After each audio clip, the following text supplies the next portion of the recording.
Best quote by Robert Kiyosaki. People's lives are forever controlled by two emotions, fear and greed. Offer them more money and they continue the cycle by increasing their spending. This is what I call the rat race. But the truth is, you let life push you into submission. Deep down, you were terrified of taking risks. You really wanted to win, but the fear of losing was greater than the excitement of winning. Deep inside, you and only you will know you didn't go for it. You chose to play it safe. Buying a luxury on credit often causes a person to eventually resent that luxury because the debt becomes a financial burden. If fear keeps you prisoner in one of the financial quadrants, I recommend reading Emotional Intelligence by Daniel Goleman. And I read about Donald Trump, trying to find out how he negotiates and puts deals together. Yes, said Rich Dad. Some people say I exploit people because I don't pay as much as the sugar plantation or the government. I say the people exploit themselves. It's their fear, not mine. It's planting a tree. You water it for years, and then one day it doesn't need you anymore. Its roots are implanted deep enough. Then the tree provides shade for your enjoyment. You work for the bank. After taxes, your next largest expense is usually your mortgage and credit card debt.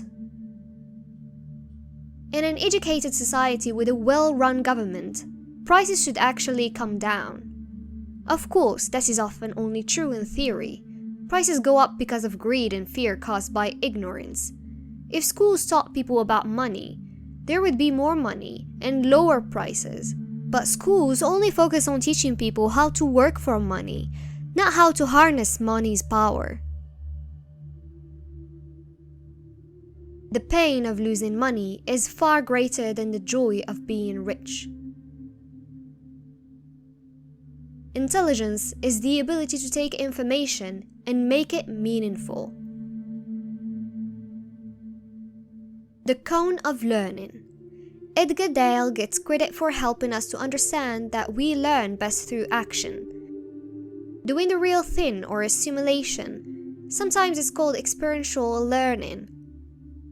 Dale in his cone of learning tell us that reading and lecture are the least effective ways to learn. And yet, we all know how most schools teach, reading and lecture.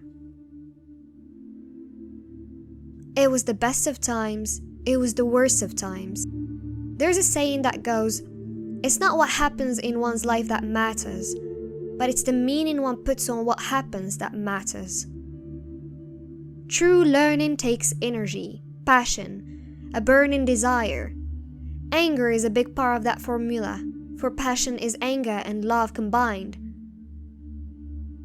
When it comes to money, most people want to play it safe and feel secure, so passion does not direct them. Fear does.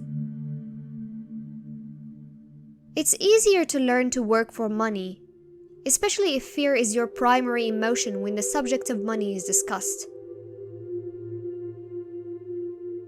Personal self-discipline is the number one delineating factor between the rich, the poor, and the middle class. If you find you have dug yourself into a hole, stop digging. You not only change what you do, but in a very real way, you also change who you are, or at least who you think.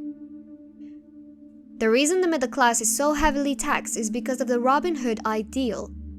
The reality is the rich are not taxed. It's the middle class, especially the educated upper income middle class, who pays for the poor.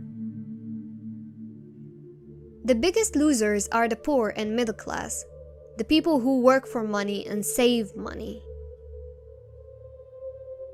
Education and wisdom about money are important. Start early, buy a book, go to a seminar, practice, start small. I turned $5,000 cash into $1 million asset, producing $5,000 a month cash flow in less than 6 years. but I started learning as a kid. I encourage you to learn because it's not that hard. In fact, it's pretty easy once you get the hang of it. It reminds me of the story of the guy sitting with firewood in his arms on a cold, freezing night. He is yelling at the pot-bellied stove, "When you give me some heat, then I'll put some wood in you." When it comes to money, love, happiness, sales, and contacts, all one needs to remember is to give first.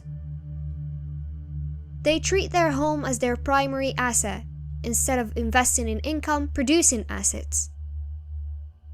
My rich dad taught me about systems and how to be a leader of people, not a manager of people. Why climb the ladder? Why not own the ladder? "I don't work for money" were words he would repeat over and over. Money works for me. As George Orwell wrote in his book 1984, in a time of universal deceit, telling the truth is a revolutionary act. The reason so many people fail to achieve success is because they fail to fail enough times. "Yes," said Rich Dad. "Learn to use your emotions to think, not think with your emotions." An important distinction is that rich people buy luxuries last, while the poor and middle class tend to buy luxuries first. God does not need to receive, but humans need to give. The problem was that the rich man was not rich yet, and the poor man was not yet poor. The pain of losing money is far greater than the joy of being rich. What would solve the problem? His brain, Mike's dad told him. He wanted Robert to learn how money worked so he could make it work for him. He was also glad that Robert was angry, because anger combines with love to create passion, a key component of learning. The old money people, the long-term rich, build their asset column first. Then the income generated from the asset column buys their luxuries. The poor and middle class buy luxuries with their own sweat, blood, and children's inheritance. Choice, not circumstances, determines your success.